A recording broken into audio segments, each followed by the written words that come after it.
Hi, welcome to Best Technologies. My name is Karthik. Today we're going to see how we're going to do redirect using JavaScript.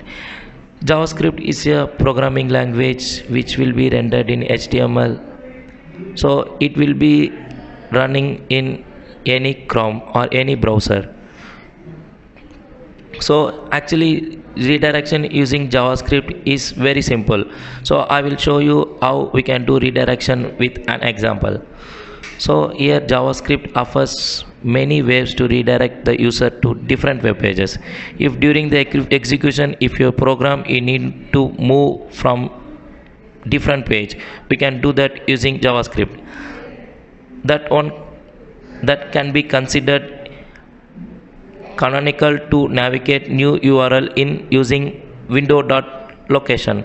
So in using window.location, we can give the URL whichever you want to redirect, so that it will be redirect to the desired page. So here I am showing you one example how to do redirection. So here what I am doing, I have written a HTML. In HTML I have given a script. So in script I have declared a method called redirect. So in that redirect I am giving window.location equal to Best Technologies. So here at the bottom I am showing you, here I have initialize a button, and then I am having a value click me, and then on click I am calling this JavaScript function. So when the button is triggered, so my page will be redirected to Best Technologies. So in next page, here even we can do some setting some timeout. So meaning we will do some wait, and then we can redirect. So here I am setting window.location equal to tutorial point.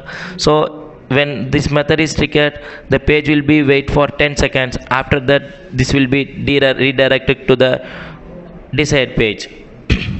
So also we can get the browser type, and then based on browser type we can do redirection. Here assume that I am having the browsers like Netscape and then Microsoft Internet Explorer. So based on the browser type I am doing redirection. So here if it is, what I am doing is, like if it is Netscape browser, I am doing window.location equal to location.com, and then if it is the Microsoft Internet browser, then I am doing this location.com. If there is something else, we can give the desired page, and then we can do that. So it is not only for the web pages, even you can do for your any HTML page or PHP or any other web page. Thank you.